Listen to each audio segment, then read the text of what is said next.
Hello, everyone. My name is Jehan. I'm a senior product manager at Atlassian, and I'm here today to talk about autonomy with technology. Okay, so we're talking about getting results for the win-win. So I'm going to jump right into it. So what are we talking about today? Well, today we're talking about how to use technology to track performance while empowering your teams. So the goal here is that we are using technology, but we're also using technology to empower your teams. So there's a human side to this, and there's also a tech side to this. So let's get into it. In terms of the agenda, I'm going to walk through the old model, the way that things used to work, the way that many businesses used to operate, particularly last century. However, many of you might be partially or entirely stuck in this old model, and I'm here to argue that there's a better model. I'll also talk about what motivates people and recap a little bit of the research around human motivation. And then we'll talk about the new model, a new way of working, which I think is far superior, that many of you are seeing rising up, particularly after COVID, and I'll get into that. So let's talk about the old model. So what was the old model, the old way of working? Well, the old way of working was really focused on process optimization. There was a huge focus on process optimization with Six Sigma, with total quality management, with business process engineering, things like that. The whole idea is if you can get humans to work more efficiently, you'll get better results for your business. There also was a much more command and control style of management. So work would be decided at the top, and it would cascade down, trickle down to the other layers of the business. This model, along with simply optimizing processes, is also flawed now in today's world. And the last thing is that work was simpler. So work placed less emphasis on creativity and technology and more on, well, like I said before, processes. The reason for that was, well, we used to kind of be computers. Well, humans try to compete with computers. We did the things that now today computers do for us, and we take them for granted. So imagine organizing a meeting in 1972, for example. That meeting that you'd organize, you would have to call people and use a physical diary to figure out if they're free. You probably have to have support staff just to book the meeting for you, because otherwise your entire day will be spent booking a meeting. So things have totally changed now, because obviously we have Outlook. We have cloud-based tools that allow you to book meetings with ease. So the way that we work, the things that we actually focused on are very different. Because back then, the whole point was to basically try and do what a machine could do. Now we're trying to do the things that machines aren't so good at. And obviously we've got things like ChatGPT coming in that are showing us that maybe computers can do more than we thought. That said, what's left over is the more creative work. So let me give you an example of process engineering. This is an example I hold very close to my heart. And when I say close to my heart, it's not one that I like. This was a difficult experience. This is the process that I went through when I worked at a company that did research. So we did these projects, we worked with clients, and to optimize the process, they had these various stages that we went through. Now, these stages involved a series of meetings that required certain attendees at each meeting, certain agenda points for each meeting, and if the meeting didn't happen with the right people or follow the right steps, it didn't happen. This was meant to make sure that we were all successful in our projects. But the truth of the matter is, it was a complete nightmare. We were always late, we were always over budget. We had a lot of stress from people being freaked out to people being angry to ultimately management being unhappy with the results. And that was just because there was no real way to map a clean process to the unpredictable world of work with our clients. So while we can optimize our processes, until the cows come home, we'll ultimately find that when the work is complex, that doesn't quite work. And my experience of that work personally was very demotivating. I would have project managers come up to me daily asking me if I was finished with my tasks, because they had a sense of exactly what I was meant to be doing. But obviously with the unknown unknowns coming up, things might take longer. And also there was a certain expectation that things got done faster than we had planned, and things never really went to plan. So it was certainly not the most motivating, exciting way to work. And the problem here is that we were really stuck in the old world of work. And this is not a company from 30 years ago. This is less than 10 years ago. But we were stuck in the old world where we're working in a simple world with stable markets, stable industries, stable technology. And we haven't really moved into this new world where technology is allowing for rapid shifts. And that means that we need to be more, we need to be able to respond more dynamically. So we need to be more responsive. So that is the old model. And like I said, I don't believe the old model works particularly well. So let's just recap what motivates people. This is something you may have seen before. I don't think that a lot of the stuff is particularly new, but it's important to recap this because when we think about a new model, we should be thinking about a model that optimizes for better performance for teams and for organizations. And that's what we're coming to here. So the old way of working was not good for people. It was very boring to sit and be a better bean counter, to be always optimizing the repetitive tasks that you do every day. That's, like I said before, what computers are good at. It's not something that humans necessarily thrive at. So let's recap the old model. Well, the work was boring. We're trying to optimize it, but it was boring and tedious, which means that people start to switch off. There was a focus on inputs. So the focus on inputs over output and outcomes was a problem because ultimately we're focusing on being cogs in the wheel rather than leading or driving changes for an organization. So that was a problem. And then the last one is there was a focus on perception. So because the work was so undifferentiated between people and everyone was doing these tedious tasks with a focus on inputs, ultimately the only way to really get ahead was to try and show up at work early, leave late, dress the part, etc. And especially in the 90s, there was a real culture of jargon, things like that. So talking in a certain way to make it sound like what you're doing was much more interesting and sophisticated than it was. And there's a certain element of dysfunction in this old way of working. Now, those of you who've watched TED Talks over the last decade will have seen Dan Pink's talk about autonomy, mastery, and purpose. This world that we're talking about, was a world that Dan Pink was really railing against. So there was no real autonomy, mastery, or purpose in this world. There was no autonomy because the processes were fixed. There was no purpose because we're doing work that ultimately feels meaningless. And the opportunity to develop mastery when you're really focused on inputs is hard. So I want to take Dan's thinking a step further and talk beyond just things like incentives to talk about how we think about work itself. And when we talk about process optimization, like I said before, the focus is really on inputs. So let's look at an actual process and think about what that could look like. So you might have an input where you have to simply collect wheat. And then from there, you have a process of cooking it, which results in a cake, which is the output. But the outcome ultimately is to deliver a great end user experience or a great experience for your family if we're talking about you making a cake in your private life. That is the outcome, and the output is a cake. So focusing on inputs and focusing on the process can often get you focused on the trees and not see the forest. So you don't see the big picture of what you're doing, which can lead to efficiencies at the input level, but then ultimately completely missing the mark when it comes to outcomes. So businesses in the last few years have started to focus on a thing called OKRs, which is objectives and key results.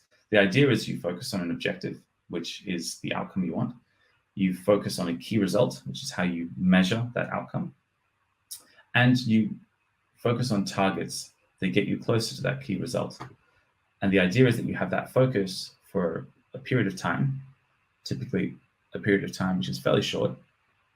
And that short-term focus allows you to respond better to the market, to changes in technology, changes in the competitive environment. So what it means is if you have a 3-year strategy that you're slowly executing over, and then all the changes have to cascade down in the command control kind of style of management, it means that you're not really very responsive to changes in the market. It means that if you need to do something tomorrow, you have to wait a week, a month, maybe a year for things to actually hit the ground. So with objectives and key results, the idea is that we're more agile and able to respond faster by saying, this quarter, this is the focus, let's set some goals, let's track against them. And the beauty of this is the inputs and the processes can completely change around the objectives and key results. What doesn't change is the desired outcome. That's what remains stable. Everything else is up for grabs. So let's talk about the new model. And I'll focus on why this new model and this focus on objectives and key results and this focus on outputs over inputs can drive motivation in a much better way for your people. So COVID kind of came in and changed the world. It changed everything. The old ways of working didn't work anymore because we were in a very different situation. The key question is, if your whole workforce is at home, how do you even know they're working? It's a very simple question, even a crude question, but a question that was on many executives' minds, many managers' minds, many individual contributors' minds. So how is it that you know that they're actually working? Because they could be watching TV, they could be sleeping, they could be doing anything. So there's really two paths that people went down from here. There's a whole bunch of employee monitoring tools out there that look at making sure that your employees are on the right websites, tracking clicks and mouse movements. And this is good for the very simple tasks that people were doing in the 1970s. But most of us are engaging in knowledge work. And knowledge work is harder to measure. You can't measure the output of a software developer by how many lines of code they write, because usually the more lines of code you're writing, the worse the code is. And there are companies that do measure that, and they tend to be very bad at what they do. So employee monitoring, although it has some use cases that are legitimate, I believe is ultimately a bad thing. It's a bad idea. What I think is a better idea is to focus on outcomes. Let employees track their own work. Let them monitor themselves and pass that information back up the chain. And so what we're talking about today is how you can focus on outcomes, how you can measure outcomes, and how you can measure work in a way where teams are managing themselves. And this is where we get more autonomy, more mastery, and more purpose. So the idea is, let's use technology so teams can manage their own projects. So let's use technology so it's very clear what different people are doing, make it very clear what the goals of the project are, and make it very clear that for there to be a portfolio view. So leadership need to be able to see what the different teams and departments in the business are doing. So you obviously just can't have everyone managing projects on their own, in their own little bubbles. There needs to be a way for these things to come together, which is why using technology to manage projects, and I'm talking about using ticketing software. I work for Atlassian, so we obviously have Jira software and Jira work management, but there are alternatives out there. There's Monday.com, there's Asana. All of these tools let you manage your own projects and do it in a way where you provide visibility to the business, and it allows you to set your own processes, set your own inputs, and then show how they track and manage, how they track and impact outputs and outcomes, which is ultimately what the business should care about. We also have a service desk solution, but there are many service desk solutions out there. So I'm not here to necessarily tout Atlassian technology and software solutions. There's a whole bunch of service desks out there, but we're getting to a point now where it's not just IT that should be having a service desk. If you're providing a service to the business, like HR, legal, marketing, facilities, all of these teams are providing services to the business. There are people that will go to these teams and ask for things. And using a service desk is another way to make sure that you are accountable and the team is accountable for the outcome of making sure that that service is delivered the right way at the right time to the right people. And I'm going to get into details shortly and walk through an example. Another thing that this technology allows you to do is report back to leadership. So obviously I'm not talking about a world where leadership step back and tell everyone to just do their best work and then don't follow up at all. Leadership does need to be able to see how they're tracking against objectives and key results. And this is where accountability and transparency comes in. And obviously empowerment and autonomy without transparency and accountability is a recipe for disaster. So reporting is how you report back on the status of things so that you can see where things are at. But once again, you're letting people tell you where they're at, how much time they need, because they're the ones that are closest to the detail. Because as work's getting more complicated, you can't be across all the things. Now, here's a quick slide showing how we do it at Atlassian. But remember, there's plenty of competitors out there, so I don't want to say that you have to use Atlassian tools. I just think that we have to do it quite well. But the whole purpose here is you have Jira Work Management as a way to create projects and track those projects and provide visibility to leadership. You also have Jira Service Management as a service desk tool that lets you take incoming requests and show that you're delivering against those for the business. So the goal here is to make sure that there's accountability and transparency on what you're doing and the value adding to the business. So let's look at an example. What I've said so far has been very, very, maybe let's say theoretical. So I don't want to be theoretical. I want to make sure we're focused on real examples.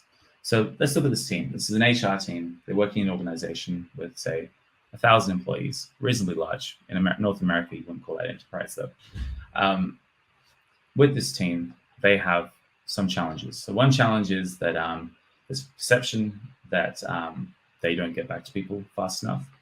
And in many cases, people don't know how to contact HR. They might just literally email or Slack message or Teams message one of the HR team members, hoping to hear back from them.